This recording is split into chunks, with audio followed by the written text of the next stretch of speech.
Hello दोस्तों, एक बार फिर आप सभी का मेरे यूट्यूब चैनल में स्वागत है। और आज हम क्योंकि ये दौर कुछ ऐसा निकल के आ रहा है कि सभी लोग आगामी परीक्षाओं की तैयारियां भी कर रहे हैं, और कई लोगों की इस तरह की डिमांड्स थी कि टीचिंग एप्टीट्यूड एक ऐसा पार्ट है जहाँ पे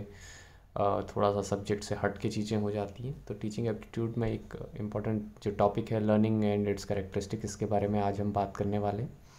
अधिगम और इसके जो लक्षण है उसके बारे में बात करें तो सबसे पहले जो कंसेप्ट ऑफ लर्निंग उसके बारे में जान लेते हैं। अगर हम लर्निंग की बात करें, अधिगम की बात करें, तो ह्यूमन का जो बिहेवियर होता है, उसका जो व्यवहार होता है, जो उसके स्किल्स होते हैं, जो उसके एक्शंस होते हैं, उनमें हमेशा लर्निंग की एक अवधारणा को देखा जाता है। और अगर हम टीचिंग और लर्निंग, तो जैसे आप सब जानते हैं कि टीचिंग, शिक्षण जिसे कहते हैं, शिक्षण और एक अधिगम दोनों इस तरह की प्रक्रियाएं हैं जहाँ पे कि वो एक प्रक्रिया के रूप में काम करती हैं। वो these both are not a single term, एक बड़ा ब्रॉडर टर्म है दोनों के दोनों। तो टीचिंग लर्निंग प्रोसेस जब भी हम कहते हैं, टीचिंग शिक्षण अधिगम प्रक्रिया की बात करते हैं, तो यहाँ पे लर्निंग एक ऐसा आउटकम के रूप में आपको दिखाई देता है, और टीचिंग वहाँ पे हमेशा टूल या इंस्ट्रूमेंट का काम करती है। जब हम इसके इन्फ्लुएंसेस के बारे में देखते हैं, तो लर्निंग हमेशा, अधिगम हमेशा इन्फ्लुएंस करती है, प्रभावित करती है आपके जो ज्ञान है, जो आप जिन सूचनाओं को, जिन इन्फॉर्मेशंस को आप एक्विजिशन कर रहे हो, जिनकी प्राप्ति आप कर रहे हो, जिनको आप गेन करना चाहते हो, उनमें आपका जो लर्निंग है जैसा रहेगा उस तरह का एक्विजिशन आप कर पाते हो इन्फॉर्मेशन का। वहीं अगर आपका अधिगम सकारात्मक है, पॉजिटिव है, तो आपका एटीट्यूड भी उस तरह से सकारात्मक होता है और आपका बिलीव भी उस तरह का होता है। और वहीं अगर आपका लर्निंग, आपका अधिगम नकारात्मक हो, नेगेटिव हो, तो एटीट्यूड भी नेगेटिविटी की तरफ जाता है। गोल्स और अचीवमेंट और आपके फेलियर और बिहेवियर, ये सब जितनी भी चीज़ें हैं, आपका जो गोल है, आपका जो लक्ष्य है, आपके जो सफल होते हो अगर आप, या असफल होते हो, या आपका जो व्यवहार है, और या आपके एडप्टिव और मेल एडप्टिव,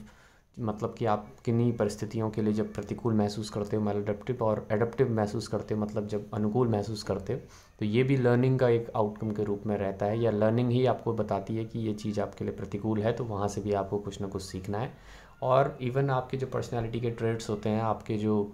बेसिकली जो आपकी व्यक्तित्व है, उसके जो लक्षण होते हैं, उनमें भी लर्निंग का एक बड़ा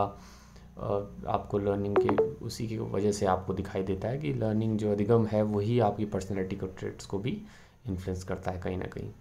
लर्निंग को अगर डिफ़ाइन करें तो लर्निंग एक रिलेटिवली परमानेंट चेंज माना जाता है। रिलेटिवली का मतलब एक हद तक हम कह सकते हैं कि काफ़ी हद तक हम कह सकते हैं कि वो एक स्थायी परिवर्तन होता है आपके किसी भी पर्सन के नॉलेज में, उसके व्यवहार में। लेकिन वो नॉलेज, जो आपको ये ध्यान रखना है कि या वो बिहेवियर या नॉलेज अगर चेंज होता है, परिवर्तन आता है उसमें, और वो अगर किसी अनुभव की वजह से, ड्यू टू एक्सपीरियंस, और यहाँ पे दो तीन वर्ड आपके लिए कई बार एग्जामिनेशन में आते हैं, ड्यू टू एक्सपीरियंस हो सकता है, ड्यू टू ट्रेनिंग हो सकता है, प्रशिक्षण से हो सकता है, या ड्यू टू प्रैक्टिस मतलब अभ्यास के कारण अगर कोई रिलेटिवली परमानेंट चेंज, स्थायी परिवर्तन आपको दिखाई देता है किसी के व्यवहार में, तो वहाँ पे लर्निंग हमेशा मानी जाती है। क्रो एंड क्रो ने भी यही कहा, और स्किनर ने भी कहा, कि दोनों ने यही कहा कि जब अधिगम होती है तो वो हमेशा आपकी आदतों में भी बदलाव लेके आती है। व्यवहार बदलेगा तो हमेशा आप समझ सकते हैं कि आदतें भी आपकी बदलेंगी, और वो आदतें, उन आदतों को मानना, मतलब अगर आप अधिगम कर रहे हो, अगर आपका अधिगम सकारात्मक है, तो आपकी आदतें भी अच्छी होंगी, और आपका जो नॉलेज है, आपका एटीट्यूड है, वो भी एक एक्विजिशन आपके अंदर होगा, उसकी भी प्राप्ति आप कर पाएंगे। और रिटेंशन का मतलब आपको उन सबको मन में देर तक बैठाना है, उस नॉलेज को, जब लंबे समय तक वो आपके साथ रहेगा, तो इट मीन्स कि there the learning take place.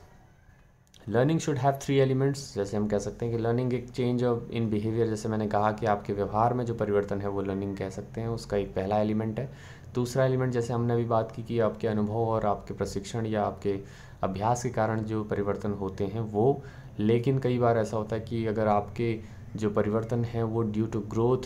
है, जो अगर हम देखते हैं कि जो बेसिकली जो आपने ग्रोथ किया है, जो नेचुरल ग्रोथ आपकी है बेसिकली, उसको हम कंसिडर नहीं करते लर्निंग के ऊपर, तो वो भी आपके लिए एक एलिमेंट का काम करती है। उसके अलावा जब भी हम बात करते हैं कि permanent change, relatively permanent change अगर वो है, तो वो चेंजेस जो हैं वो उन अनुभव और उन अभ्यास के कारण जो चेंजेस हैं वो हमेशा लंबे समय तक रहने चाहिए। वो जितने लंबे समय तक रहेंगे, इट मीन्स कि अधिगम उतना बेहतर हुआ है। करेक्टरिस्टिक्स ऑफ लर्निंग के बारे में बात करें तो अधिगम के लक्षणों में सबसे पहला लक्षण यही है कि आपका व्यवहार चेंज दिखाई देता है, परिवर्तन दिखाई देता है उसमें। मॉडिफिकेशन मतलब कुछ पुराना जो व्यवहार है जो बेहतर नहीं था वो बेहतर हो चुका है, तो इट मीन्स कि हम कहते हैं कि लर्निंग वहाँ पे हुई है। लर्निंग एक पर्पसिव रूप में दिखाई देती है हमेशा जब भी हम गोल डायरेक्टेड एक्टिविटी के रूप में अधिगम को देखते हैं। मतलब आपका एक लक्ष्य होना चाहिए, उसी लक्ष्य की प्राप्ति के लिए आप अधिगम करते हो, तो ये एक लक्षण होता है। हमेशा अधिगम एक सतत प्रक्रिया है। जब तक हम कहते हैं कि लर्निंग टिल डेथ, मतलब कि जब तक आप हो तब तक आप कुछ ना कुछ लर्न करते रहोगे, और हर एक परिस्थिति से, हर एक अच्छे और बुरे अनुभवों से आपकी जो अधिगम की जो प्रक्रिया है वो हमेशा गुजरती रहती है। और ये अधिगम जो है वो पूरा तब हो पाता है, एक बार फिर मैं दोहरा रहा हूँ, वो उस टीचिंग प्रोसेस के कारण हो पाता है जो एक टूल या इंस्ट्रूमेंट का काम करती है। लर्निंग एक सार्वभौमिक फिनोमिना है, उस एक ऐसी हम कह सकते हैं कि इससे सार्वभौमिक है, वो सिर्फ हम में, ह्यूमंस में नहीं लागू होती, बल्कि सभी जितने भी जीव जंतु हैं उनमें भी लागू होती है, जिन भी जानवर हैं उनमें भी, सारे प्राणियों में, सारे क्रिएचर्स में वो लागू होती है। तो वो भी एक लक्षण होता है कि लर्निंग हर कोई करता है।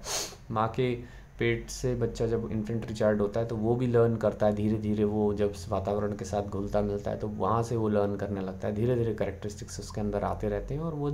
सारी चीज़ों से फेमिलियर होते होते उसकी जो लर्निंग है वो होने लगती है। लर्निंग हमेशा एक प्रोग्रेसिव वे में होती है। आप ऊपर ऊपर जितना ज़्यादा लर्न करते हो उतना ऊपर ही ऊपर बढ़ते जाते हो और एक विकसित करते हो खुद को, डेवलपमेंटल होती है। लर्निंग इज़ ट्रांसफरेबल, मतलब कि वो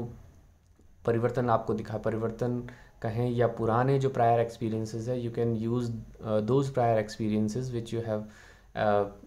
एक्सपीरियंस इन योर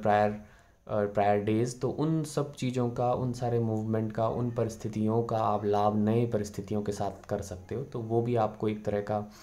फ़ायदा देती है। एक ट्रांसफरेबल रूप में आप एक करेक्टरिस्टिक को लर्निंग का वहाँ पे देखते हैं। लर्निंग इंक्लूड्स एडजस्टमेंट, जैसे मैंने कहा था कई बार एडप्टिव होता है, कई बार मेल एडप्टिव होता है। तो जब आप सीखते हैं तो आप चीज़ों को अपने अनुकूल बनाने की कोशिश करते हैं, और वो उस कोशिश में आप सफल तब हो पाते हैं जब आपका अधिगम बेहतर हो। और अधिगम जो है वो कई चीज़ों पर डिपेंड करता है, उसको हम आगे आने वाले वीडियोज़ में उनके बारे में बात करेंगे। तो यही सब चीज़ें आपको थोड़ा सा ध्यान रखनी है कि अधिगम जो है वो अगर सकारात्मक है तो आपकी ये सारी चीज़ें सकारात्मक दृष्टिकोण से हम देखेंगे, और वो अधिगम नकारात्मक होगा तो हमेशा आपके लर्निंग के कैरेक्टरिस्टिक्स के रूप में देखें, उसके कंसेप्ट को देखें, या उसके डेफिनेशन के परिवर्तन को देखें अगर, तो उन सब में भी कहीं ना कहीं नकारात्मक प्रभाव या नेगेटिविटी आपको देखने को मिलेगी। So this is all about your teaching aptitude, learning and characteristics of its characteristics basically.